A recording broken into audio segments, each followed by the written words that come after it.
सोचिए आप और आपके शहर के डीएम साहब दोनों बिना हेलमेट के बाइक पर जा रहे हैं और पुलिस रोक लेती है। पुलिस चालान किसका काटेगी? आपका, ये डीएम साहब का। आप कहेंगे जाहिर है मेरा, वो तो साहब है।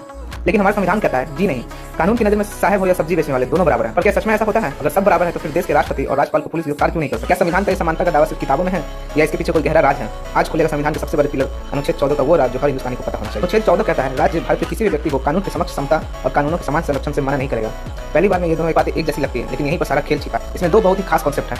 पहला, कानून के समक्ष समता यानी इक्वलिटी बिफोर लॉ। ये हमने ब्रिटेन से लिया है। इसका सीधा सा मतलब है कानून की आंखों पर पट्टी बंदी है। उसके सामने कोई अमीर हो या गरीब, राजा हो या रंग, सब एक बराबर है। किसी को कोई स्पेशल ट्रीटमेंट नहीं मिलेगा। अगर एक ही अपराध एक मंत्री ने किया है और वही अपराध एक आम नागरिक ने, तो सजा दोनों को बिल्कुल बराबर मिलेगी।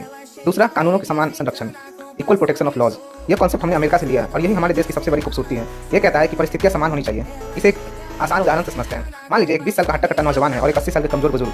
क्या आप दोनों को एक ही रेस में दौड़कर कह सकते हैं कि हमारे लिए तो सब बराबर हैं? जी नहीं। अगर आप ऐसा करते हैं तो वो समानता नहीं बल्कि क्रूरता होगी। इसलिए अनुच्छेद 14 कहता है कि equal should be treated equally, यानी जो लोग एक परिस्थिति में हैं उनके साथ एक जैसा बर्ताव होगा। जो अमीर करोड़ों कमा रहा है उस पर टैक्स लगेगा और जो गरीब है उसे सरकार मुफ्त राशन देगी। इसे कानून की भाषा में सकारात्मक भेदभाव कहते हैं, ताकि समाज में सबको आगे बढ़ने का बराबर मौका मिले।